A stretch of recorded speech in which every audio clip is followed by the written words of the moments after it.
Yeah, David. Yeah. Welcome back to another episode of Mike on Fire. It's your boy Deem. We're back again tonight for another episode. I'm here tonight again with Tim and Steven. We have a bunch of interesting stuff to talk about. It's been a very heavy news week, so we're going to jump right into it. But before we do that, can you follow us on Instagram at lightUp_productions, as well as you can find us on Twitter at lightupprod. That's lightupprod. We are also on YouTube at lightUp Productions. So it's been crazy. So what we're going to do today is we're going to jump into the bubble, because that's what I wanted to talk about. The bubble has now officially started. Yes, sir. Mm-hmm. We have basketball action. We have actual imagery to discuss. And the first thing I'm going to talk about is actually Bol Bol and the Denver Nuggets. Now, they did something very interesting, and the reason why it's interesting to me is because this whole bubble scenario is going to provide an entire new situation for teams. You're going to see a lot of teams testing. Dynamic. Dynamic is the word. That's the perfect word. You're going to see teams test a whole bunch of shit that they've had that they haven't gone to before. And perfect example, your Denver Nuggets, Steven, trotting out an all 7-foot starting lineup with Nikola Jokic, okay? Mm-hmm. Seen that. As the starting point guard. What do you have to say for your organization, sir? Point God is what I have to say to that. I want all my centers going forward to be 7 foot tall from Serbia, in slender, in perfect shape, in horseback riding shape. I want him to go back to the countryside and have a horse chariot every summer and live his best life, because what we are doing with Denver is crazy. What I mean, this is experimental. I love it. I mean, talk about ballsy, right? Ballsy as hell. Ballsy is not the word, obviously. Man, but my whole thing was watching you guys is, aside from the whole 7-foot attempt, is the secret weapon that you guys have been hiding. Oh my God. In Africa, wherever you've been hiding him, because news to me recently, I just found out that the Denver Nuggets don't have a G League affiliate. Nope. So where have you guys been keeping this guy? For all my Arsenal fans out there listening, you are familiar with Stan Kroenke, I think his last name is. Stan Kroenke. He's a broke boy. He's a broke boy billionaire. Yes, contradiction, I know, but that's the only way I can describe him. He is one of 2 owners who do not feel like buying a G League team. The other owner is Paul Allen, who is no longer with us. So, rest in peace, Paul Allen. So, yeah, what's your excuse, Stan? Please buy us a G League team so we can get Bol Bol some minutes. Whatever we've been doing, hiding him stashed away in some Denver apartment, modeling on his Instagram, I guess it's paid off. He does art. You gotta remember that. He does art. Yeah, My man had 6 blocks, 16 points, 10 boards, man. and 10 boards. Like father, like son. And a first game debut post game drug test. That has to be precedent. There has to be a precedent for that. I love it, man. That has to be a precedent because, man, the man is a specimen. And this is what I tried to tell you coming in. And you guys, we always talk about scouting and departments, and we always talk about the San Antonio Spurs. You guys have done a phenomenal job. And you want to know why I specifically say the Denver Nuggets have done a good job in drafting? Because for a long time, you guys have been able to draft well from the middle of the pack. You get me? You know what I'm saying? Okay. The earlier you draft is supposed to give you an advantage on the talent. Correct? Sure, definitely. You guys, even when you weren't making the playoffs, it wasn't like you guys were 11th or 12th in the West. You were barely missing. Like you were 9th or 10th, probably the lowest. But you were still at the back end of the lottery, drafting well. You got Jamal Murray out the back end of the lottery.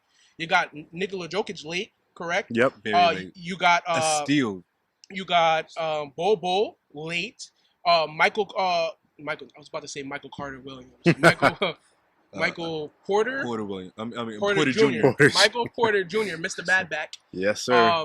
You stole him at pick 13. That's Hold MAGA on. MAGA You Mike. still got some lower twos like Will Barton. Will Barton. You got We got Will. Vonleh. We got Morris. We got Will Barton from Portland, I believe. You did. Yeah, but it was Okay, I like the transaction we made for him. It was a smooth one. I'm happy with his performance. Where did y'all Fantastic. pick up Gary Harris at? That's a middle tier. That's probably like around pick 14 as well. I want to say if he wasn't picked in the second round, I don't think he was because he had a high grade on him coming out of college. She did.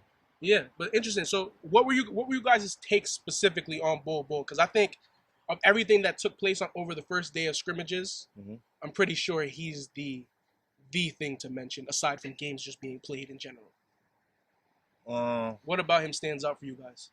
Well, what stood out to me, it was Oregon, right? He went to was his handling and passing ability. He had one assist.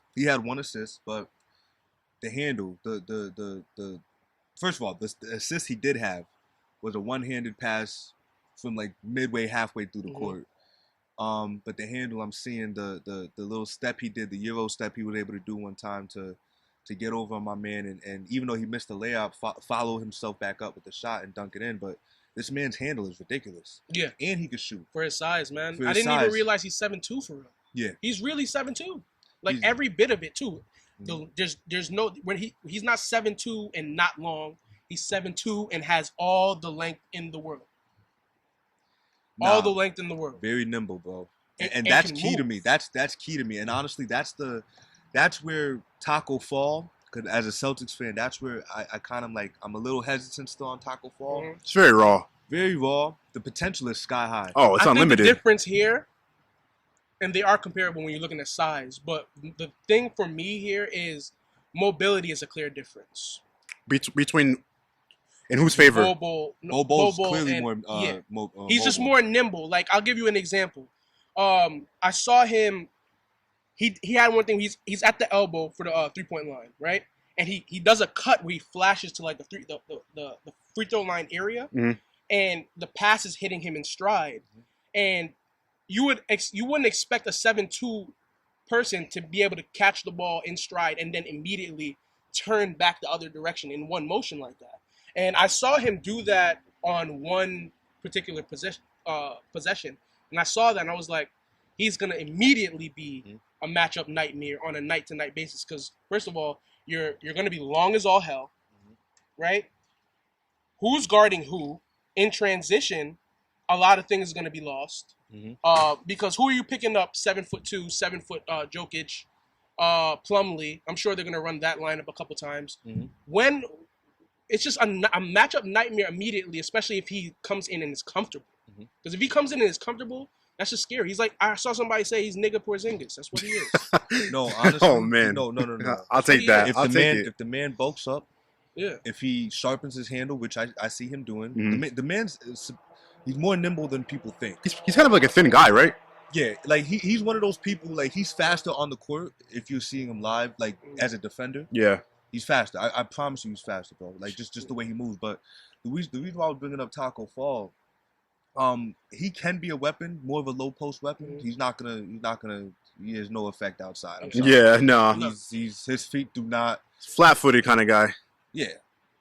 But as far as overall thoughts on the Denver Nuggets, going back to Bol Bol, man, I love his handle. I love his shooting ability. And just pretty much just this confidence, bro. Like I think that's what's I mean, it's a scrimmage, yeah, I know. Yeah. But It's a nice sign, though, right? I mean, it's the chemistry I've seen between Jokic and him as far as the passes. I don't know if you saw Jokic's no-look pass to Bol Bol down low. He's a different monster. He's a man. different monster, but that chemistry I'm seeing already early on is very reminiscent of the kind of chemistry I liked to saw when I saw Jaylen Brown and Jason Tatum in that summer league. oh man. Low-key. Oh man. And I'm not they're different positions, but I'm saying the chemistry, like early on chemistry between two players that stood out to me the last couple years. I mean, very small sample size, but I loved it. And you know what? I know you're a very like cautious man as far as when it comes to just jumping on bandwagon, Steven, but I'm telling you, please, just have faith on this one and accept this man because you got a talent on your hand on this. I'm here to back him up. And I'm not saying because Michael Porter Jr. also has high talent, but Bol Bol, I don't know, bro. It's a mix of talent and just straight up shit that you don't see on a regular basis. Like Porzingis, remember when Porzingis first came into the league? He had all these putbacks and it's just shit you weren't expecting to see, and he became a fucking phenomenon. That's what you're looking at. You're looking at a player who can become a phenomenon after one game because he's literally unicorn-esque. Like, you just look at him, you're like, I haven't seen shit like this before. What position does he even play? There you go. There we go. We're talking about a 7'2" player, and you're asking if he doesn't play if he plays anything outside of center. Okay. Point proven right there. To be honest, The new NBA, man. The new NBA. And the thing is too though, like that is the new NBA, but there's still not a lot of bigs that can do that. That's a fact. Like, to be honest, Thon Maker was supposed to be doing that. You know what I mean? Tony Snell was kind of. I mean, he's not as tall, but some of these taller cats were supposed to be, you know, a little bit better and more accomplished than what they are. The Midnight Marauders, I man. honestly see Bol Bol being better than Thon Maker already. Yeah. Oh, first, No, yeah, easily. Well, yeah. Easily. Thon Maker's the bar is low for Thon. I'm sorry, Thon, man. You didn't live up to it. We'll see what Maker, His brother. Mm-hmm. Maker and Bol Bol. Wow, Interesting, right? I love it. The double up. Yeah, so that's basically the Denver the side hot stove coming out of the bubble. We also have some scrimmages currently going on. Outside of that, today is also opening day for baseball.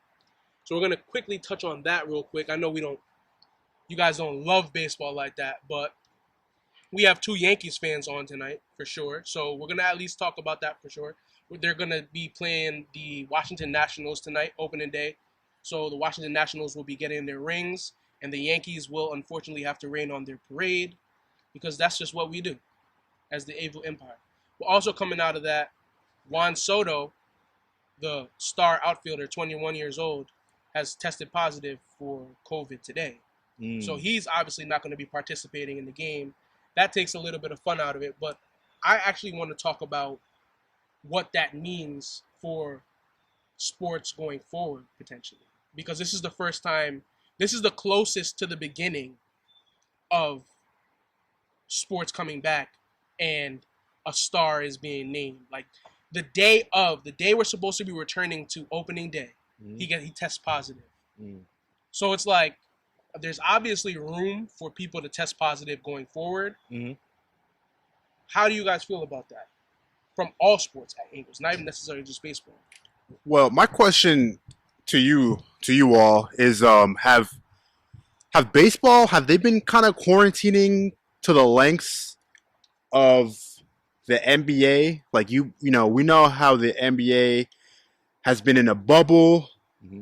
They're really strict. People who are leaving the bubble are being made to quarantine when they get back. Is the MLB doing anything similar to? The MLB is not. Or the MLB, yeah, are they not? They're not doing anything like that.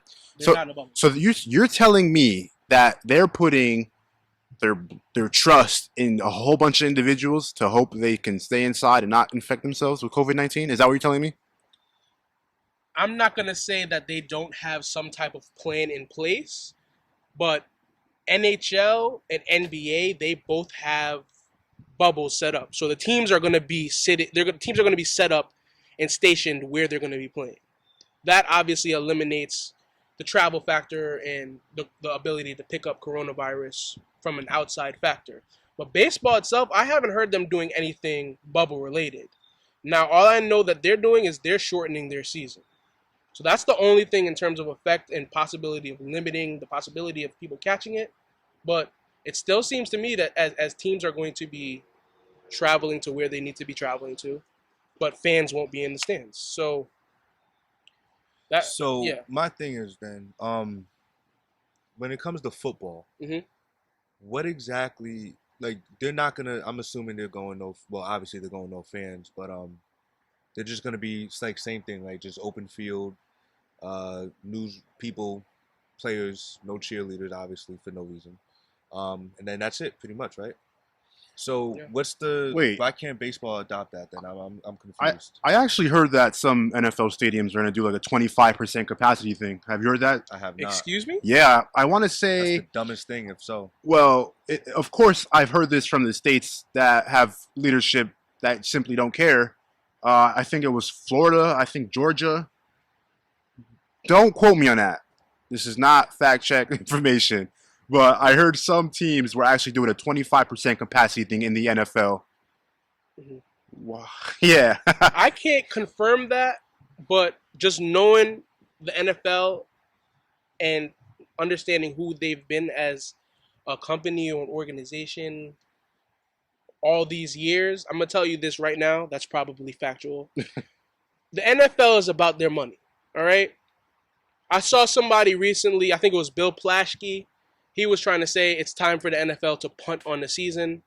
And I'm just gonna look at you, Bill Plaschke. I'm just gonna tell you that you're a clown because if we learn anything about the NFL, it's that they're about that bread, and they're definitely not going to be the one league that decides to be like, you know what, fuck it, we're not gonna play this season, but everybody else is gonna play live. We're gonna decide to punt on our bread this year. Hold on. You are not gonna allow these dudes to let baseball Exactly salvage their season before you allow an Facts. NFL season. Like, what time do you honestly think we're on? If anybody has a right to cancel their seasons, Yeah, it's baseball. It's baseball. It almost happened, didn't it? Almost happened. They actually, the interesting thing about the baseball is it wasn't just a coronavirus fight. They were actually also in the middle of like collective bargaining situations. Ah, the CBA. So it was it was very murky waters. So you also had players who didn't want to be participating because of risk, but then also players worried about prorated salaries and being paid a certain amount of money that they're owed and stuff like that. And for a while, it didn't look like things were going to be resolved because Rob Manfred, who is the commissioner of the MLB, he was not budging. And if you know anything about the MLB, if you're an MLB fan, Rob Manfred is well known for being someone who everybody says, does he even like baseball? As the commissioner. Nah, come on. So yeah. Are you for real? Yeah, I'm very I have serious. not heard that before. Very serious. So he's right behind Roger Goodell in terms of commissioner hate. He's right behind Goodell. Like, Goodell is clearly number one because not only do people kind of not like him, but he's the face of the NFL, and the NFL's always doing some dumb shit. So it's just like he's getting it both ways. Robert Manfred, nobody really cares about baseball like that. I'm sorry to honestly say. I love baseball. I'm a Yankees fan, so that will never die in me. Go Yankees. But baseball hasn't really generated much interest, so a lot of the shit that he does, or lack thereof, doesn't really come to light like that. So that's that on baseball, because we're not even going to jump into anything like that. Well, I mean, real quick, didn't Mookie Betts? Yes. Also, how could we forget? Mookie Betts, big money man, big money Betts, has signed a 12-year, $365 million contract with the Dodgers. That this is actually, he hasn't even played a game for them yet. Wait, what? He hasn't played a game for them. Yes, that's very interesting. He was traded from the Boston Red Sox to the LA Dodgers in the offseason.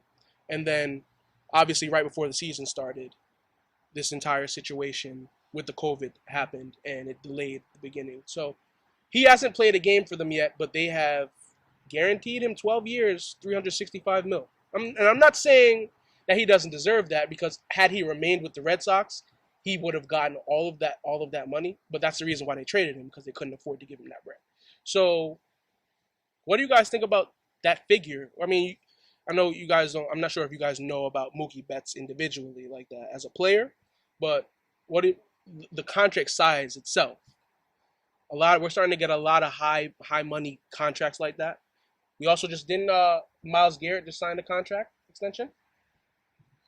I mean, you got a couple people, man. You got Patrick Mahomes signing contracts. Mahomes, notably. You got let's not forget Mike Trout's not too long ago. We still got Bryce Harper's not too long ago. Big money. Man.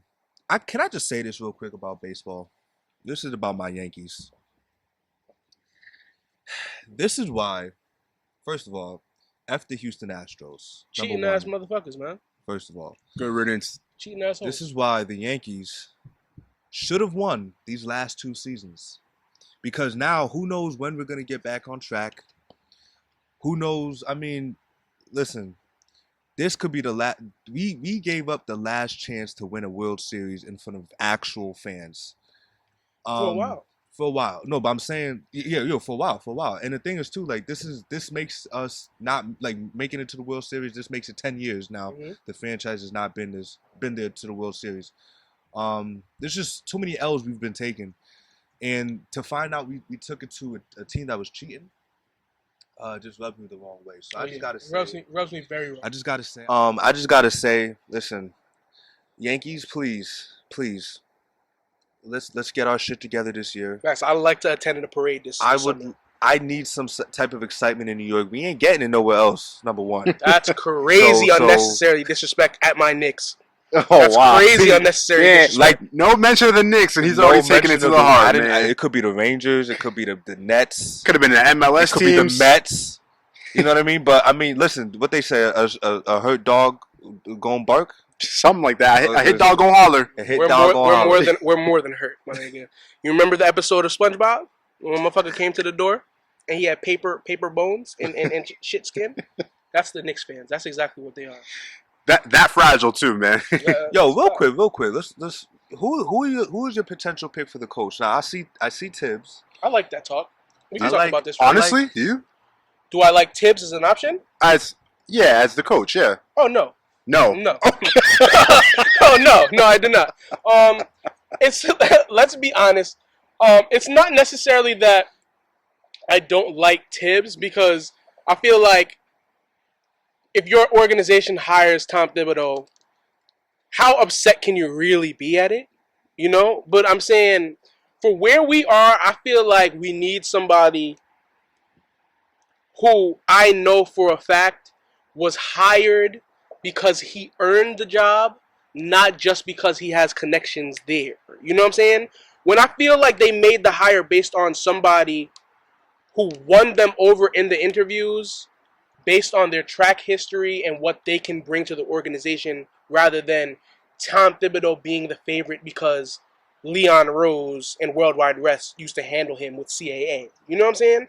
That's typical Knicks. That's, okay, we're going to tell you we're doing our due diligence, but we already know who we're going to hire. That doesn't really help us. That's what we've been doing for years. Y'all need to copy Danny Ainge's method and hire a Brad Stevens, is what you're saying. I'm saying we need to hire Kenny Atkinson, is what I'm saying. Oh, okay. Is what I'm saying. You think he's going to hood hop? Kenny Atkinson with Mike Woodson as his leading assistant head coach.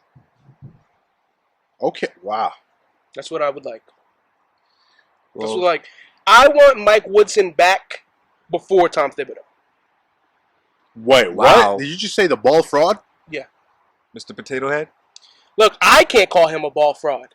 He's the last person to successfully coach any Knicks roster in the last 20 years. Jesus. He's the only coach with a winning record. So you want Kenny Atkinson, you said? Yes, okay. I do. Okay. I do. Well, let me ask you this then. As far as the draft piece, right? Who would you get then? Because if you go with Kenny Atkinson, why is that a question? No. It should be a question though. I know everybody's gonna automatically say LaMelo Ball, but I mean, it's like, bro, Anthony Edwards ain't no scrub. But it's just, does he fit your system? I don't think he fits what I like Anthony Edwards. That man's a bucket, but I don't know if he fits. I don't know if he fits exactly what we're doing, because RJ, they've had RJ playing the 2. Mm-hmm. Anthony Edwards is straight up a 2. That's a scoring assassin. He's too small to play the 3. He's about 6'4". He's like Bradley Beal, size-wise. But I think Anthony Edwards actually ends up in Atlanta with the Hawks, and I think the Hawks are about to be a fucking problem. But my perfect selection for us is LaMelo Ball, man. It has to be LaMelo Ball. We've that's been assuming for a point guard, bro. You have, and that's assuming you guys get the number 1 pick. Assuming. I've spoken this into existence on my LeVar Ball shit. You know, I always say, and I thought they had us last year, but look, the NBA has to pay the Knicks a debt now. This is now a debt situation. Because, if we're looking at it. Self-entitlement. This is not self-entitlement. This is just what's facts. Okay, I'm on my Soprano shit. I'm looking at it. This is a debt that has been owed. Okay, there's now tax that is on this debt as well. We're looking at, we haven't won the lottery or had any success in the lottery since its inaugural year in 1985. Yet the Cleveland Cavaliers won the draft lottery 3 out of 4 straight years. And then you took Zion away from us last year. This is debt. This is time. This is me knocking on the door. It's time to collect. I gotta ask It's you, time bro. to collect. No, I have to ask this question. Do you have it in your heart, like the strength to survive this? Another one? If you do not get the number 1 pick. This is crazy. No. I'm gonna say this. To ask this because I'm gonna say this. I'm actually in a favorable situation here because I'm looking at it logically. There, of all the teams we're currently slotted 6th, right? Of all the teams in our area, only 2 of them would be drafting a point guard. Like Golden State's not going to take a point guard. The Hawks aren't going to take a point guard. Cleveland's not going to take a guard. The only options there, you have Detroit and Charlotte. Now, if the NBA has the fucking gall and audacity on draft night or on lottery night to announce with the first overall pick, either of Detroit or Charlotte has that motherfucker over us, I'm not watching this anymore. I'm packing my bags and I'm watching Yugoslavian League immediately. I promise you. Hey, Tim, let me ask you a question. Oh my God. Tim, if we go to the casino and we start gambling for about 20 straight times and we lose all 20 times, do you expect to win that 21st time? No, hope would have been gone by the 18th time, bro. So let me ask you, why the hell does our delusional Nick co-host right here expect any chance of winning? Because these are Knicks fans, period, bro. Can I perfectly sum that up for you? No. Before you answer. Mm-hmm. This is why they need to leave the Knicks. Like the Knicks need to leave. They should just disband, right? Discontinue the franchise. Yeah. Because just liquidate. There's no reason. There's too many names attached to your franchise. I'm talking about fans of your franchise that are just countless years of disappointment. I mean, Spike Lee. I mean, Mark Wahlberg. I mean, you name it. All these fans. No, Mark Wahlberg's he's a Celtics fan. I'm sorry. Oh man, Ben Stiller. Ben Stiller. That's what I'm trying to think of. But I mean, you name it. Why keep putting your fans through this disappointment? James Dolan obviously doesn't know how to run a team. You know, obviously he can't attract free agents. So I mean, I'm not wishing. Whoa. They just got Julius Randle. Don't forget. Is this really what we're doing on this? Oh, you know what? Yeah. I don't know how we ended up in this, but we kind of did. You know what? It's just saving yourself the embarrassment. I mean, that could honestly be what the franchise needs is a move of a city and allow Brooklyn to be the dominant. In what? I couldn't. Yo, I'm looking at Tim straight in his eyes. He said this. He cannot keep a straight face. In what? I'm trolling Deem, y'all. I'm telling you. In what way? It don't take much to get this Knicks fan going. Let me tell you, bro. No. Y'all should stay. Y'all should stay. But all seriousness, I'm serious now. Y'all should stay, but yeah, there's got to be some type of national petition to get James Dolan out of there because he's destroying your franchise. No. Yeah. I'm not even joking. He is destroying your franchise. No, I know. He has stopped. He's probably one of the main reasons, and it's probably unspoken, that LeBron didn't sign with y'all. To be honest. First of all, I said I was on my Sopranos things earlier. I'm going to actually point back to that. They said that LeBron. There's a rumor. I don't believe it. A la MJ. You can tell me he said that now, but he's had all these years to fucking come back and think about that. There was a rumor floating out recently that the Knicks were actually LeBron's number 1 choice. And we had the lead actor, so Tony Soprano, come in and give a presentation to LeBron. That was our free agency pitch to LeBron James coming to the Knicks. He declined the second meeting instantly. We are clowns of an organization. Let's just put it there. The Knicks have. I actually recently realized that the Knicks are actually a small market team in a big market. And that is exactly where we wrap up the Knicks segment with that ridiculous take. That's not a ridiculous take? No, it is. No, let me tell you why I say that though. Because for years and years and years, not only the fans, but the organization has sat back on their laurels and expected the allure of MSG and New York to attract people here, not realizing that, nah, motherfucker, y'all need to be good at basketball if anybody wants to play. Niggas, you think I want to play here because the building is nice, nigga? That's not happening. Like, you gotta build an actual product that is enjoyable for people to watch, and then it's like it picks up steam of, okay, this is interesting. Similar to Golden State, or similar to how other small market teams have to work. They have to actually build that. The Lakers can have the shit. We're gonna flip a switch and trade for whoever the fuck we want to fleece today, and we're on good. We're not on that level. We're not. We think we are, and that's our problem. James Dolan's a bum, if we're gonna be honest, and he's a big part of the problem. But it's just about getting right at basketball. That's why this coaching fucking hire is a big deal, and it needs to be Kenny Atkinson. So, with that being said, that actually sounds a lot like a Kanye rant. Yeah. And man, pure lunacy. Pure lunacy. Let's transition over real quick, because I actually been dying to talk about Kanye real quick. I have one question to pose to both of you gentlemen. Mm-hmm. Do you feel like Kanye is really trying to tell people something through these cryptic, like, outbursts, rather? Because outbursts includes tweeting and what he's been actually saying, or is he just off his meds? Bro. And before I let you say, Black China came out in support of what he was just saying, as far as just like just look deeper into what Kanye is really saying, because there's some truth to what he's saying. That's what Black China said, and this is someone who has a baby with Rob Kardashian. Mm-hmm. Oh, you're right. I completely forgot about that. I was ready to dismiss that, but that's pretty valid. Yeah. And with that being said, what do y'all think? I think Kanye has an issue. On a serious note, I think Kanye is suffering from some sort of disorder. I don't want to guess, because I don't think it's appropriate for me to just speculate. I think it could be it's something serious, right? And I think I get that idea from his erraticness, if that's a word. His behavior, his mannerisms, the way he's talking.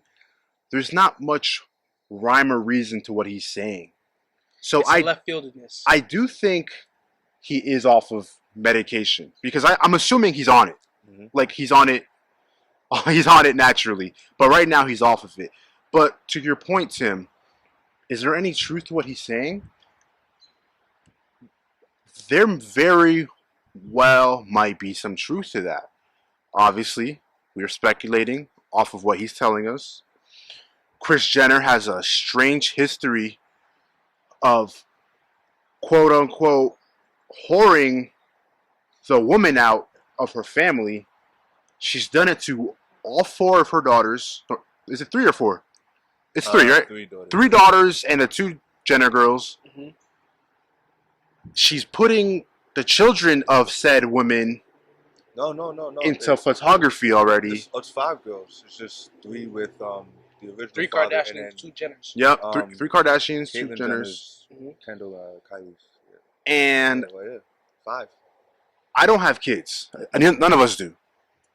But I don't know how I would feel with having my children exploited in some type of photography manner.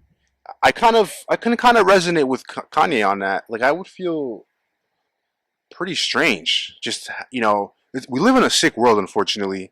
Mm-hmm. And I don't know if I would want my children to be all plastered all over photographs and, on some. You guys ever watch that Tiaras and Toddlers kind of show where they do like those beauty pageants for kids? That's like the sickest thing in the world. Like, it's just it just promotes like the sickness. Like, it's like pimping out your children. I don't know. What do you guys think about that? No, I'll say this. I mean, it's a sensitive topic, but as far as when it comes to that, there's a reason why the pedophile movement in this country is so high. Like, I don't know if you guys are really aware of how this movement is moving, but like, there's TED Talks to make it like an actual right. Like, LGBT has rights. They're actually trying to make things a pedophile right. Stop that. And, you're not serious right now. I hope I wish I was. I wish I was joking, bro. Stop that. I wish I was joking. I've seen this a couple times. Like, couple talks, like on TED Talks. They had a couple segments where they were promoting pedophilia. Wait, what? Yeah, yeah. And I watched it one time at work, and I couldn't believe it. And it's not just that. There's just so many pedophiles that are just being exposed left and right. But it's like the commonality of it. Like I have two, well, former neighbors that used to be on my street that came out to be pedophiles, and it's like, bro, Whoa. yeah. And I'm like, and you didn't, I didn't even know. Our family didn't know until like maybe I think there was like a year-long investigation, and then they finally did a raid into this person's house, which is a couple houses for me, and it came out that this man had, you know what I mean? So I don't want to get too graphic, but it's like there's a lot of sickness out there, and and there's a reason why it's so prevalent now, because of things like these pageant shows, things like even in porn, not even to go there, but they do a lot of, no, for real, they do a lot of promoting of Like teen, like real, like teens and father daughter type of stuff. Like that's fucking sick. Like Yeah, honestly. no fact, no cap. And I say all that to say, I can only imagine the industry, and not even, I don't know the Kardashians, I don't know their history, but all I can say is there's just too many stories that come out about them that point to the exploitation of them girls. I mean, it's just, it is what it is. It's not a secret, bro. Like people, I'm not trying to, everybody makes mistakes, but let's literally not forget how we know Kim Kardashian in the first place. Let's not, we don't gotta speak on it, we know, but it's, you know what I mean? So Kanye's talking about North specifically in some of these tweets. She's talking the oldest, about, so that would make sense. And how he's, you know what I mean? Like it's just, so not without getting too crazy and deep into their stuff, man. I just feel like, and before I even make this point, we just got to acknowledge Kanye has these type of moments at least once a year, right? Where he goes through a period where it feels more frequent than that. Possibly, but you can at least minimize it to at least once a year. Sure, right? sure. And it's like I don't know. I don't know. Maybe we should start paying more attention to it, even though he is. I will admit to your Kanye point though, because this is not something I acknowledge. He does have a problem. Ever since his mother passed away, you can tell he hasn't been right. Which, I mean, I'm not saying it's you shouldn't be right, because if I lost my mother, I don't think I'd ever be. I wouldn't be the same. But there was a clear mental difference in Kanye's psyche, like ever since his mother passed away. Like it was a trigger for him. It's a trigger. It was a trigger. It was a life-changing moment for the man, and it's like we gotta just acknowledge that. But I do think he's bipolar, and yeah, I do think some of these, and I really don't mean to let you talk, Steven. I really don't mean to paint the Kardashians in a bad way, because like I do think they have some good qualities in certain ways. Great qualities. You know what I mean? Kim is an advocate in a lot of areas. Yeah, I'm business aficionados, man. I can't knock them in certain ways. I'm really not trying to sound like I'm knocking their characters, because I don't know them personally. But I'm just saying there's just too many things that I've heard in the past that just has me looking at Kanye's tweets and statements a little bit deeper. That's all. Go ahead, Steve. Here's the thing. Here's why I have conflicting thoughts on a lot of what's been going on, right? Just a couple days, maybe a day or two before these erratic tweets, Kanye was having some type of rally, I think it was, in South Carolina, and it looked like he was on stage, or he was like in front of a crowd, and I want to believe it was a Sunday or Saturday, and one of the things that, you know, a major takeaway we saw from that was that he said Harriet Tubman. What did he say about Harriet Tubman? That she didn't free slaves or didn't end slavery? I saw that. It's crazy. Like, listen. I actually have an interesting take on that. I would love to hear it, but here's the thing. Let's say you have an opinion on Harriet Tubman, and I think you can say something without discrediting her. Oh yeah. Like, 100%. why do you have to drag a black woman down whose entire like persona or mythos about her is the Underground Railroad, which led black people to freedom? Is there a way you can discuss this person that we have known and made into a hero? Can you discuss this person without vilifying her? Honestly, I think Kanye's biggest struggle, and we already talked about not speculating on maybe any condition that he might have, but I think outside of even if he does have a condition, I think his biggest struggle is communication. Time after time after time, I've been able to pull the message of what I think he's trying to say out of the what he's actually communicating. Well, he's had many recent situations. Remember, even the TMZ thing where he ended up walking out and he brought up about how black people chose to be they chose slavery, right? I think and I completely agree. Harriet Tubman's name didn't even need to be mentioned there whatsoever. But I think what he was actually trying to say is that we've been using Harriet Tubman's face and namesake as the ending of slavery, but slavery actually isn't over.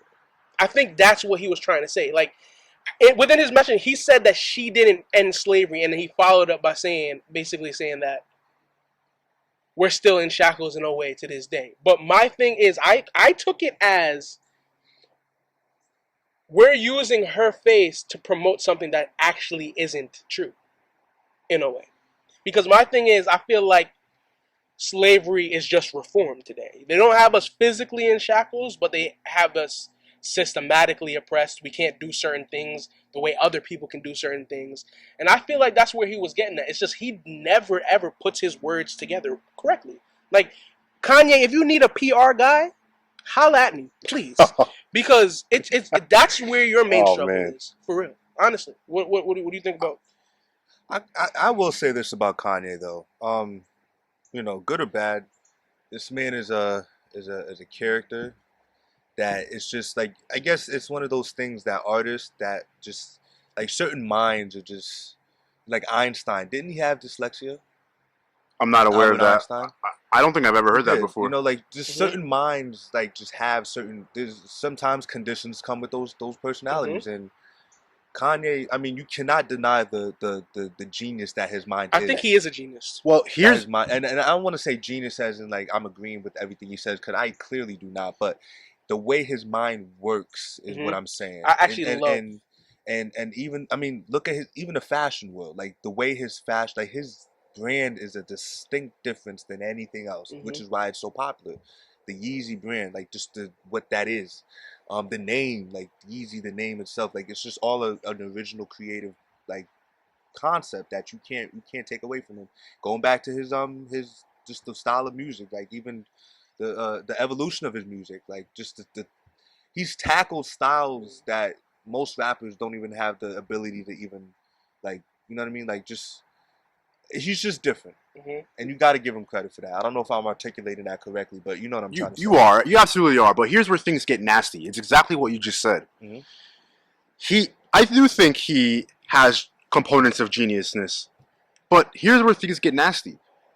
Why do you have to become the person you've displayed as of recent with the whole MAGA, with the whole Donald Trump unification, with the whole announcing of running for president, with the comments of slavery was a choice, with the Harriet Tubman subject that just happened. The list goes on.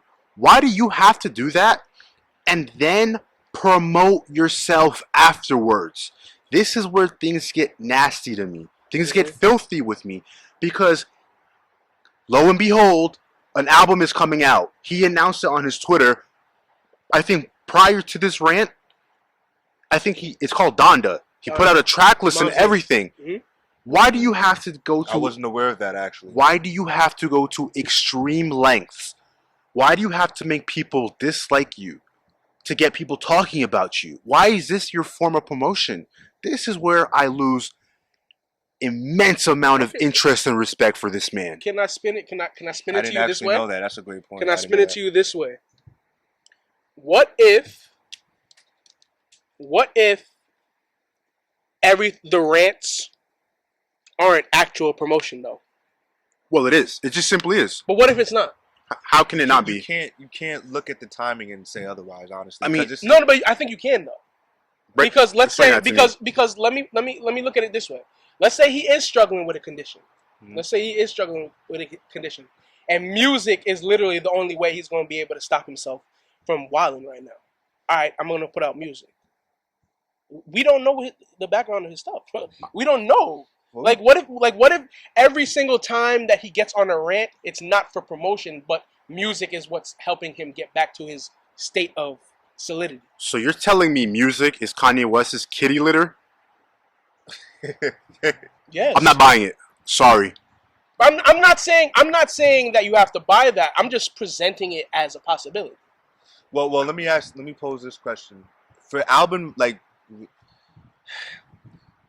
I guess when you release an album, like that time period, like that's a stressful time. I'm assuming for an artist. Mm-hmm. So do you think that's it's a correlation? That could be it too. No, I don't. I don't think so. We live in an age where that's kind of what you kind of saying, but I'm leaning more towards Murillo because I don't. I disagree. I would disagree with that because artists can put out albums with zero promotion these days. We get artists. Let's just use West Side Gun and the Griselda guys for a moment. Mm-hmm. These guys are churning out. Boo boo boo boo. These guys are putting out albums every week without making fools out of themselves. Zero promotion. It just pops up on Apple Music or Spotify, wherever your DSP is at. It just pops up. You don't need to make a fool out of yourself and bring this negative energy and hatred to yourself to make a point. That is my point I'm trying to make. Listen, Kanye West he has a massive platform. People love this man. People adore this man. A whole lot less recently, but people have eyes on him, good or bad. He has the choice to do something positive to release an album with. Like, I'm gonna give you an example. Instead of saying things like black people are slaves by choice and Harriet Tubman is a fraud, how about he do something positive in his community of Calabasas or wherever he's at these days and go to a homeless shelter and promote an album there? Now, I'm not dictating a man's actions and choice and telling him how to live his life, but what if you do a positive spin instead of a negative spin? We are all humans with self-awareness. This man knows what he's doing with this promotion, man. Let me tell you. So, respectfully, Deem, I cannot buy your theory at all. Okay. I just can't. I refuse. All right. So it's not even me necessarily disagreeing that's not it, because I'm just looking at all possible avenues when it comes to it. But if we're talking about somebody who potentially is dealing with something, we really don't know everything's just being thrown at us, and whatever sticks on the wall type situation right now. But with that being said, today is Thursday. That means we get new music at 12 o'clock. Are you anticipating that release? Are you going to listen to it with all this stuff? I'm a Kanye. I like Kanye's music. I can say that. It doesn't hurt me to say I love Kanye's music. Even his gospel spin thing he's been doing. What was the album with the blue cover on it? Man. It's something. It was Jesus in the title. Yeah. Hold on, I got you right now. Hold on. Well, I liked some songs on that album. So, with that being said, Jesus is King. Jesus is King. I knew Jesus was there somewhere, and I'm looking forward to it. You know, why not? It doesn't hurt me to listen to music. That's kind of where I'm at with that. I mean, because you'll have some people who will be so opposed to what he was saying that they're like, nah, I can't listen to you right now. I respect that. No, and I can respect that. So I was, seeing if anything like that had any, potential effect on whether you were listening to that or not tonight. I have a question. Since we're still on the music side of things a little bit, how do y'all feel about Tory Lanez and Megan Thee Stallion situation? Does anyone know the full story on that? Like, can y'all give me a brief? Just Meg and Tory know. Just Megan Tory know. I've heard a bunch of different things from people that they were in a car. He shot the gun in the roof. I've heard stuff like they were actually together romantically. Nobody knows the actual full story. All we know is that she got shot and he's in current incarceration, correct? Is he? I'm pretty. Yeah, I think he was arrested. He was arrested. He bailed out, right? He's not. I don't recall, and I don't. Well, I don't know if he got bailed out, but I know he did get arrested. Yeah, I don't recall anything where it said he's been bailed out. No type of news like that. But to me, honestly, the situation is just wild. Because she did come out with Yeah. her foot shot, like leaking blood. Yeah, I saw that video where I think the LAPD or whoever that was, they had 3 people come out of the vehicle. Did you guys see that? It was someone like from their apartment was recording it, like a top up angle. Yeah, that's the main video, I think. Yeah, and she's bleeding from her foot, man. I feel bad, honestly. That might be like if I had to put a storyline on 2020, just to like kind of give you a picture of how what 2020 has been. Yeah, it's most certainly that. It's just like just a shot in the foot. When I break down everything that went into that situation, it's like you're a famous person. The other person in the situation is a famous person. We're talking about a crime as severe as shooting someone. Where in any logical mind did you think you were going to be able to get away with this? At all. Like, if it comes out, like the full details come out that he actually shot her, that might be the biggest L in rapper history. Yo, everybody's view of this man is, first of all, it's been his view has been tarnished already. Right. Like his reputation has been tarnished. But it's like, why did this didn't have to happen, bro? Like y'all both was on an upward trajectory in y'all careers, Facts. both of y'all. I mean, Megan's going to sustain this and probably even. Yeah, she's a victim here. She'll be all right. She's a victim. She's going to be double this, to be honest. He's all set. Like his career is over. If it's I wouldn't say it's over. I wouldn't say it's over, but it's going to take a while for him to even. Tim, let me ask you this, brother. If you're a company and you want to promote a product, why in the hell would you use Tory Lanez, some gun-toting maniac, as your brand ambassador? Would you ever consider using Tory Lanez? Would you put money in his hand to promote your product? Well, I'm also going by the fact that he already has music out there that's done like incredible numbers. Sure. And the talent is there. So it's if he was a new artist, hell no. For what? But he's an established artist with the track record, which is like some studio might want to, well, you know, it's been a couple years, you know, maybe I could get this man on my label and do what it do. I think that's kind of what I'm saying. Honestly. But that's all on him if he continues to produce good stuff too. That even makes him, which I think he will. I feel like established only carries you a certain distance in a situation like this. Like, and I'm gonna parallel it, right?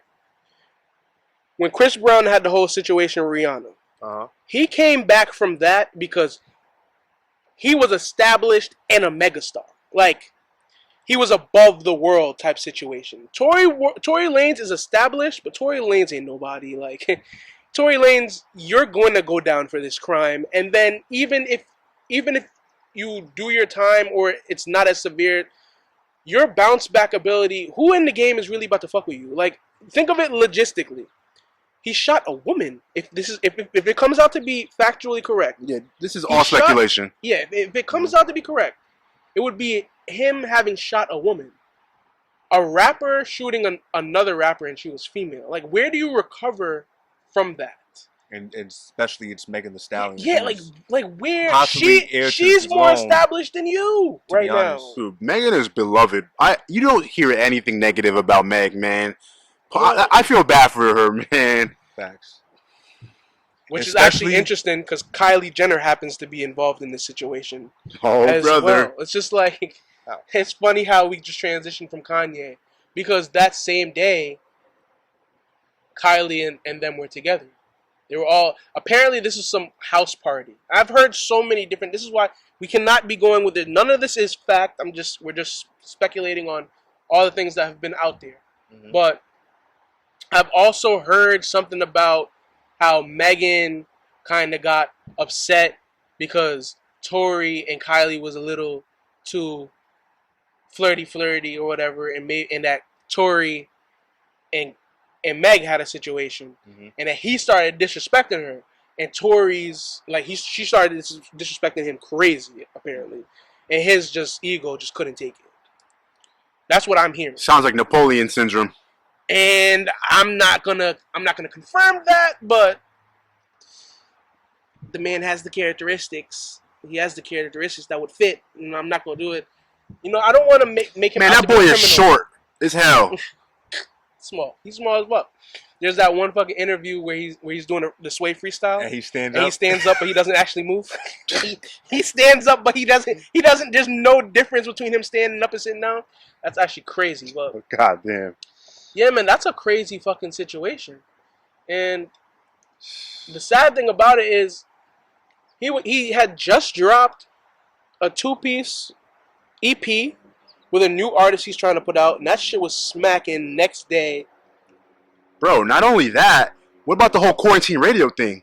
In fact, he was booming, Everybody, bro. He was having a great year. dude, everybody loved Tory during that little, what was that, 2-3 week stretch where he had people doing a whole bunch of crazy things on IG. Well, his stock just went down. Big time. The upward trajectory this man was on. Like, yo, like, what this couldn't have come at a worse time, honestly. Like, for him at least. Because Megan gonna be good from this regardless, but she gonna be alright, man. Her work not gonna stop at all. Like, once she recovers health wise, she's back to full speed. Tory's finished. Let me ask y'all this, man. And since we're staying with the music genre, I have to ask this question, and this is one of those questions, kind of like, but I gotta ask this. I usually don't care about pregnancies. I don't. But how y'all feel about Nicki's situation? It's very awkward.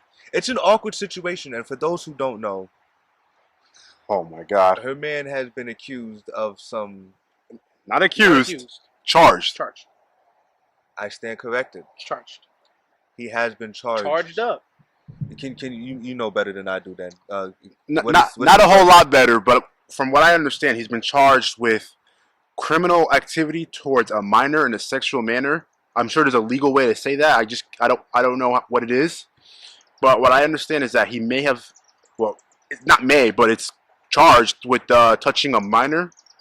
Something with a minor. I don't have the specifics because I am not a barb. Shout out to the barbers, by the way. We love you here because y'all my people. Big facts. I'm smiling right now. Beehive too. Yeah, all the highs. We love you. If you're listening, tune in. Follow me. Nah, but all right. So with that being said, like, it's just a very interesting situation. Especially with the situation her own brother was in. It's very interesting. Awkward is the only way I can put it, because awkward or negligent. Negligent is probably the best word, but it literally feels awkward to me because it's just like, how is the father of your children? And this is not even to get into anybody's personal life, because look, I could care less what anybody's doing personally, but we are a podcast, so we talk about this newsworthy shit. How just having a child, right, with someone who will be limited in that role because of their criminal history. Like, do you get what I'm saying? Bro, he can't even pick up his children from school, like, man. What type of... And this is not... You can be with whoever you would like to be. This is not even about Nicki Minaj per se. This could be a general situation. How do you actually cope, or like that situation is so odd. Like, you can't, the father of your kid can't bring them to the park, can't pick them up from school. What is is he a stay-at-home dad? What is he? I don't know. I'm weak. I just had to ask that question because, like, I generally just had so many questions for Nicki. Like, you're Nicki Minaj, and the options were endless. But listen, man, like you said, I don't care. I just wanted to pose that question because it was just a very interesting question. But I have to go back on a positive note here, man.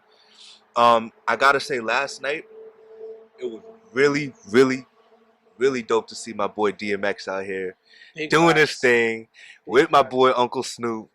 Like, just to see them two, those are two kings right there, bro. And the fact that you see my man DMX in his right mind, out here making jokes, out here. He was lit though. No. He was definitely lit. He was lit. He was lit. He was Jadakiss lit though. He was Jadakiss. He's Jadakiss lit. I'd rather that lit than out your mind, literally, like, don't know what the fuck is going on lit. Like, and that's what I'm saying. Like, just to see this man in good spirits, looking healthy, got weight on him. You know what I mean? Able to consciously pick his music, which I I gotta say, man, there's a couple songs they both missed still, but that you didn't get to hear. Like I didn't what? personally watch it. Unfortunately, it's criminal. But go ahead. I was gonna say, Tim, what did you miss out on? What were you looking to hear? Anything in particular? offhand, I don't know, but there was a catalog that I saw. Like, hold on, I could tell you right now. Give me a few minutes. But So it was just good to see both of them joints doing, them dudes doing their thing, cause it's like, first of all, I didn't even know verses was still going on like that. So it's just not as frequent. They used to have it multiple a week, like when quarantine was heavy. But now since it's died down a little bit, they've kind of set it up where it's an actual platform where they'll bring the two guests together in a one. And I kind of actually like that because it gives you more of like this party type vibe, which I like. I want it to be a spin-off, literally, and that's what I'm celebrating. I'm celebrating a spin-off right now, and that's how they've been coming off. Very fire ever since they did the Jamaican one with Beanie Man and Bounty Killer. That shit was jumping. Oh my god. I was gonna say I thought they didn't do gin and juice, but they did do gin and juice. Oh, there's no way he couldn't have not done gin and juice. Yeah. That would have been a crime. That would have been a crime against humanity. That would have been a crime. A huge crime, like call the police immediately type situation. But yeah, man. I mean, personally, who would I didn't get to watch it in full. I saw bits and pieces here and there, so I'm not gonna give a winner. But who would you guys, if you had to pick a winner, or just personal favorites? Who would you out of the two? Yeah, that's tough as fuck. That's tough. I see Tim thinking over there, scratching his head. It's tough because it's two names that you always hear, but don't necessarily think about in a way like this. I think I'm gonna go with Snoop, man. I think I'm gonna choose Snoop because some of his music is like, this might be a lame answer, but I think some of his music is like more palatable. While a lot of DMX's music is like wild, aggressive, and some of it didn't age gracefully, in my opinion. Y'all may disagree, but I think Snoop got songs like Beautiful. I mean, you can play that anywhere, and that is a vibe. I mean, just even the video itself, it's just a vibe. I mean, Drop It Like It's Hot can come on the radio, and you wouldn't be like, whoa, like, what are you listening to? I don't know. I just find myself enjoying Snoop's, like, tunes a bit more. That's just my opinion. Can I ask you a question? What's up? I would agree with that, personally. I think I'd go with Snoop, but can I ask y'all another question? Who had the higher peak? Are we talking between DMX and about Snoop? Now, I don't know statistically what Snoop's albums look like numbers-wise, but we're talking about in DMX's hottest span, his two hottest albums ever in terms of recognition, like Hell is Hot and what is it? Yo, those two albums, it's Dark and Hell is Hot, right? Yeah. And then you have the blood in my flesh in my blood, blood in my blood, or whatever. Yes, those two albums, back-to-back summers, number one albums. It's Dark and Hell is Hot. Yeah, it's Dark and Hell is Hot. Both 98. Both 98. Bro, he went back-to-back number one with both of those albums in the same year, boy.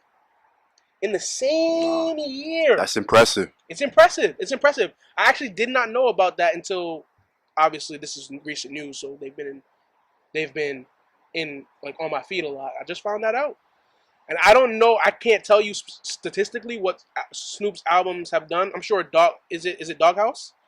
Doggy Style. Doggy Style. It's Doggy Style, correct? Yep. I'm sure that has to be one of his best grossing albums for sure. In 1992. I would say Doggy Style is a hip hop classic, and I think the way I view hip hop classics is like championship rings in like NBA. Like if you got one, like damn, like it's worth acknowledging.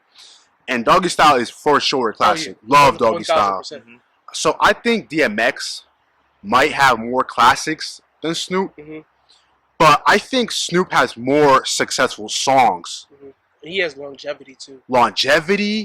And I think people just generally like Snoop more. Like he's like a entertainment guy. He's everybody's Uncle Snoop, man. Dude, he's on TV with Martha Stewart. Snoop is like, honestly, I compare Snoop to Shaq in a lot of ways. And I say that Shaq. because interesting. You can look at Shaq. You could look at Shaq and almost forget he was a basketball player because he has so much outside of basketball that he can offer you. Very interesting.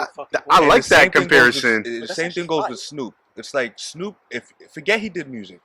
he has a lot of other stuff that he was a part of when it comes to like reality shows, uh, uh, even the thing with his sons, movies he's been a part of. My man, niggas forget he was in Baby Boy. Regular. You know what I'm saying? Like TV. That's everything. He's an entertainment figure. So it's like he's successfully crossed over multiple lines in media. So branding. Damn, that's not a bad comparison. So we all agree with Snoop. We all agree Snoop I have is to go Snoop. Yeah. What about you, Deem? I'll add this though for DMX's side. Had DMX not gone through some of the issues he's gone through in his life, he could have maintained. He could have possibly just evolved as a person when it came to that. But like you said, I got to give it to Snoop for the longevity, the way he was able to evolve. This persona he has of Uncle Snoop, like you're everybody's uncle. He's a West Coast legend. Yeah. Number one, not saying DMX ain't a legend, but when it comes to like specifically the West Coast of just legends out there, Ice Cube, Dre, Snoop, like all out there. So you got to just acknowledge him on that, man. But all in all, it was good to see both of them out there still living. Gotta appreciate Kings while they still out and active and mobile. Both of them was dancing. Both of them was lit. Both of them was smiling. That's great to see in 2020. Definitely. You know what I mean? So honestly, what's up? I don't know if I were to have an answer for this question. I really don't. Damn. Okay. I really don't because it's very interesting. Like, I don't want to say like older Snoop. I'm definitely like rapping Snoop. Like when he's actually out here talking and it's about lyrics for Snoop. I'm not the hugest Snoop fan as a lyricist. I'm not saying he wasn't capable, but I wasn't listening to a lot of that. Whereas I didn't listen to much DMX either, but DMX captures me more in music. But Snoop Dogg has more of my favorite songs. Does that make sense? Nah, that makes perfect sense. Like, to me, it makes perfect sense. Like, I can get lost in a DMX project, but I'm not really trying to sit through Snoop Dogg album. Like, I'm not gonna go back and check. Like, Doggy Style, obviously, I'll probably check on some stuff on there, but like anything in between that, I'm probably not going back to that. But whereas It's Dark and Hell is Hot and Blood of My Blood, Flesh of My Flesh, Blood of My Blood, I go back to those albums fairly, and there's something about the style of artist that DMX was for me that kind of just stands up. So I might have to go DMX, man. I might have to go DMX, even though there's really no true winner in that conversation for me. They're both OGs. Facts. They're both 90s legends. You never... Like, just seeing them in that versus battle made me really look at these dudes like, yo, like, these is two heavy hitters, hitters. Like, even more so than, like, Luda, Nelly, and all these other cats that was recently. Hitters, like, yo, these two, DMX is bro, it's time we start giving this man his flowers, to be honest, man. Facts, man. But can we just please talk about, I know I keep switching topics, but as a Redskins fan. Oh, no, yeah, I was actually going to ask you about that, sir. Please. Wait, the Redskins or... No, the fucking Washington Redskins. The Washington football team. I think Washington Redskins. I think that's what you meant to say. The Washington Redskins. The Washington, the Burgundy football team that plays in Washington. Yes, we can talk about them. Let's get into it. All this expansion talk in all these other leagues has listen, man, I got you. The Redskins apparently thinking they're now a football club in the MLS. Right, listen, we're not gonna take no slander right now. Oh my god! This is what I was just telling Jared the other day, man. He asked me this question: how do you feel as a Redskins fan now that you're no longer going to be called the Redskins? I said, listen, this happens in sports, and I got to take this. The main way I'm taking this is I'm looking at this as another OKC Seattle Sonics situation. We have Dwayne Haskins. We have Chase Young. That's a great offense and defensive piece to start with to build for the future. Now, we have other pieces, obviously. But, like, if we're going to start a new era, well, damn, let's start it with everything. Let's restart everything. I'm excited. I'm not even going to lie to you. I'm actually excited for this change. I can't wait to see what happens. It's going to be a fresh start for everybody. The only thing that still bothers me, because Ron Rivera is going to be there. He's going to be a great coach. I'm not worried about him. He brought a lot of his personnel over from, just his past team. So I trust him. I just do not trust our owner, Daniel Snyder. You have no reason to. You have zero reason. And I'm sure you've heard all the allegations. Every single one of them. Him and Jay Gruden getting. We're not gonna get started. I do not miss Jay Gruden. Get started, please. Get started. I know these are what we call allegations, but I'm just gonna damn near call them borderline fact at this point. I'm just waiting for a news, somebody with a check next to their name to just come out with this. Because honestly, I've been hearing about that for years. Mm-hmm. Working in sports, I've heard about that Redskin situation. I think I mentioned it to you guys before. The cheerleaders were even coming out saying stuff. Yo, how are you soliciting cheerleaders? Nasty behavior. How are you basically trafficking to season ticket holder? What is going on here? Scoundrel. You want to know what? And then, honestly, with everything going on, this was the perfect time to change your name. Because you were already catching backlash for that. You're now going to be catching backlash for all the stuff that's reportedly, potentially about to come out, right? The only way to go here is to deflect. We're going to change our name. But the Redskins being the Redskins, this is why I call you guys the Knicks of the NFL. I'm telling you, this is why I call you guys this, right? Oh my God, I'm not accepting that. Because no, I'm gonna call you guys that because you want to know why? It's like even in the decent moves or final decision, it seems like okay, this is the right thing to be doing. You find a way to fuck up the right thing that you're doing every time. It's like we've known for a long time now. You're not going to be the Redskins anymore. How the fuck did we, or are we about to approach a new NFL season, and we're really about to go into this with the Washington football team? That's what we're doing? Can I give you a quick scenario? So, before Alex Smith got hurt, we were actually leading our division by I think a game or two. Yeah. But we were leading our division. Mm-hmm. The reason why he got hurt is because there was a blocker who was not playing. And my God. You know the story? I do. Please tell us. So, there was a blocker that was supposed to be playing. He was not playing because Jay Gruden did not want him playing because he missed... Hold on. He was having sexual relations with the same person as the coach. So, okay. We're talking about some Andrew Bynum, Cleveland Cavaliers shit right here, okay? That's what we're talking about. So that's what happened. I'm laughing, that's why I can't really talk. But that's what happened. So the reason why Alex Smith, our quarterback, which cost us our season, which cost us the next 2 seasons after that. His career. His personal career is probably done, to be honest. Because it's that bad? It was that bad. He's walking, but it was that bad. It was displaced so bad, and then in his recovery, it got infected like multiple times. It was. There's a picture on the internet of his ankle. It looked like it was to the point where they probably were gonna have to cut his foot off type situation. Wow. It was bad. Oh, and the blocker that was supposed to be in the game wasn't. So we had a secondary blocker. Missed the block. That got this man his injury. And the reason why the blocker who was supposed to be there wasn't there is because, in typical Redskins fashion, some off the field issue caused this man to not be on the field. And I tell you, it's DC. I mean, it makes sense. It's the government. That's where everything happens. Let me ask you this now, Tim. With everything that's reportedly been coming out. Mm-hmm. Does this surprise you with Jay Gruden at all? Because it doesn't surprise me. Like, I look at Jay Gruden, and I can tell that this is just not somebody I want leading men. Like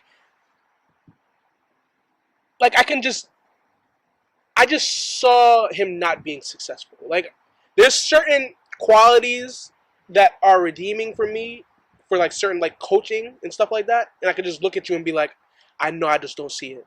And going into a situation where Washington was too much for him too much on his plate as a coach because he didn't have that much coaching experience. The situation he came into with Mike Shanahan, with the whole RG3 thing, that was a mess, bro. And you just walk into that and make it worse. Then you have pictures leaking of him smoking joints outside of clubs. He's getting kicked out. Like footage of this man this is smoking the joints. coach of an NFL team, bro. This man was caught in the club the same, I think, that same Sunday after we lost terribly in DC. And he's trying to say they're not the Knicks of the NFL, bro. He's trying to say they're not the Knicks. I think Deem got a point, bro. He's trying to say, yo, but we had a whole player go missing before a game. That is very, very Knicks-ish, bro. Well, so after the loss, he went to the club and got high. That's what you're telling me? That's with exactly. a female. Hey, man, what better way to to alleviate the pain of a loss, though? Can you be mad at him? Bro, shambles. Like, basically, it got to the point with Jay Gruden where it actually looked like on a week-by-week basis he was trying to get fired.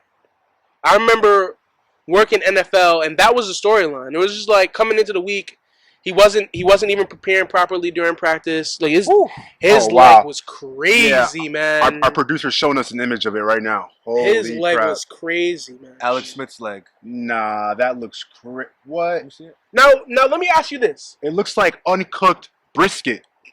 It's a nasty. It looks like a prosthetic leg, bro. Yeah. Now let me ask you this. Now, what if it does come out that stuff of this nature did take place, and we're talking about negligent behavior? Is he able to now sue the organization? You talking about Alex Smith? Yes, because That's the first thought I had. now I'm looking at it. Yes, see it was why a not. coach's decision. Okay, you're not going to play. Like, can he directly correlate that? Like, even though, That's what I saw. oh yeah, my that's God, the that's image the that I'm one I talking saw. about. That shit was bad, bro. That looks like burnt brisket. bro. That's what I saw. I didn't You see know, the you know when you spin the hog with the apple in his mouth. Yeah. That's what his leg looks like. Holy crap. Yo, but it's a crazy state. It's just Washington football team.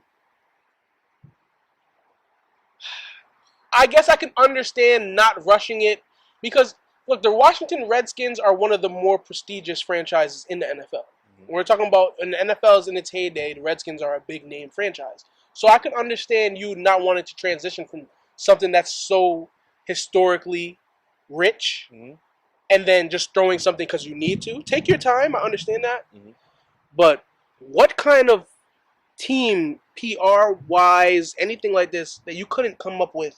I mean, I watched. I do understand why they did this, bro. Yeah? Because Okay. it's like you said, they can't just rush out with a name. This just happened before the season's about to start. It's gonna take time. I mean, you got to figure out colorways. You got to figure out just significance. And let me just make this Facts. clear to the original Native Americans. You know, this was a name of honor. You Mhm. know, so like it's the Native Americans of today that kind of have an issue with it. Which is, I mean, listen, you can't tell people what to not get offended Mhm. by. It's just, you know, so it's just change is inevitable. I think it's the right thing, in my opinion. It's fine, yeah. I mean, It is. my thing is, if it's offending a group of people, you should change it. Yeah. That's just cut blank. It's literally a caricature, if that's the proper word. I mean, you guys think about like back in the slave days, if you will, where they have like a black person with the big bubbly lips that looks like monkey-like. Mhm. It's the same kind of thing. It is. It is. It is. It's just the overall negative connotation on what a Redskin is. It's like calling. It's a slur, isn't it? It's a slur. It's definitely a slur. Yeah. It's a slur. Now, there are a bunch of other teams in a similar situation. You have the Cleveland Indians, Same thing. who they've been fighting that for years. I mean, it's another situation. It's a historic franchise in MLB history. Uh-huh. You even have the whole damn movie with what's my man's name? Tiger Blood drinking Charlie Sheen? Charlie Sheen. Yep. Now, yeah. So, but they're going through that whole situation. They're putting up a whole fight. They've actually recently, I think they haven't decided to switch from the Indians, but they haven't decided to switch from Indians, but I don't think Chief Wahoo is on any of their gear anymore. Like, I don't think he's on their hat. And if he is on one of their jerseys, it's one of the alt jerseys that they barely wear. But yeah, so with that situation, it's very, very, very complicated, and I see why they did that. But are we going to quickly get into movies? Wrap this up? Bro, if you want to talk about pain and suffering, look no further than my boy Christopher Nolan. This man has been doing everything in his power to try to get Tenet in theaters and have people watch it the proper movie cinematic experience. And lo and behold, another pushback. How do y'all feel about this? I think this is just this is gonna keep happening, bro. I mean, in America at least, do not be surprised if Black Widow gets pushed back again. I hate to say it. I think it will. I hate to say it, and that's all the way in what, November? I want to say November. That sounds about right. It's November. But and another Disney movie too. Was it Mulan? Mulan. Yep. You got Mulan. You got the James Bond movie. I think just postponed to next year at this point. That's the thing. Wonder Woman 84. Oh my, poor Wonder Woman. What's happening with that? That already got postponed a year. A whole year? Mm-hmm. I mean, no. I mean, from before, because this was supposed to come out last year. The reason why it didn't, because of like Captain Marvel and all these other things. Oh, but it got postponed a year. You got New Mutants, which is now transitioning. They said, you know what, fuck it, we just gonna put this on Disney Plus, call it a day. Is that what they're doing? That's what they're doing. That's bro. What I heard. That's what's going on. It's a rumor, but what happened is it's been leaked from Australia. New Mutants, it's officially dropping on Disney Plus in September. Actual commercial promotion has been leaked from Australia, and the reason why it's being looked at as legitimate footage because it's footage that has not been seen before. Oh, then bring it on. So it's probably a legitimate ad. So, but going to the movies, man, I mean, I don't know. We'll see what happens. Depending if America can get our act together and stop fucking meeting and having these freaking block parties and pool parties like they ain't no pandemic. It's not gonna happen. So what you're saying is it's not gonna happen. That's what you're saying. Honestly, just be prepared to spend New Year's at your house with your family. Yeah, straight up. Thanksgiving, we'll talk. Immediate family only. Halloween, you're gonna have to throw candy at the trick or treaters. No, don't come to my house. Yeah, just don't come. Don't pull up. Don't pull up at my house at all. Like, it's slow. It's slow. Listen, if you could wear a mask on Halloween, if that's your plan, maybe you could wear one for a virus. Just a thought. I'm fucking sleepy. Just a thought. I want to see these movies, man. I'm ready, bro. Let's do it. Oh, and I have to say this too. As a Batman fan, it is now being rumored that Batman will now forego most of damn near 90% of its outdoor shooting and go completely indoor studio shooting for the film, which is not a bad thing. There's going to be a lot of CGI. Well, I mean, there's going to be CGI. Not necessarily. What does that mean? Not necessarily. A lot of movies have been shot in studio and we just haven't noticed. And I mean, like, sets are built. It's just, you're just in studios. So you're not going to be, like, on locations. Like, for instance, you saw some footage of Batman riding a Batmobile out in London. You may not necessarily see that. Now, here's the thing. That scene may still be in the movie. It's just, it's going to be an actual in-studio set. And here's, with that knowledge... Which Batman film is this? This new one that's coming out with Robert Pattinson. When is that? Okay. And do we have any indication on when that might be coming out? Well, with COVID, no. It was supposed to be coming out next year. We were supposed to have been 75% way through the shooting right now. But, you know, with everything happening, it just kind of got halted. But, you know, we'll see. I mean, that's the same movie with Zoe Kravitz as Catwoman. You got you got my man playing Commissioner Gordon, Jeffrey Wright. The actor from Westworld, the black actor, bald, light-skinned black actor from OG. We got a black commissioner? I'm going to show you his commissioner? face. All right. I'm going to show you his different, face. For sure. If you've seen The Hunger Games, you've definitely seen Jeffrey Wright. Tim, I'm sure you've seen Colin Farrell walking around with a Batman comic in his hand. Have you seen that? Yes, as Mr. Penguin. He will be Penguin. What? So this guy, to show y'all. He's a very interesting... I'm familiar with Jeffrey Wright. You've seen him before? Just so you see, dude.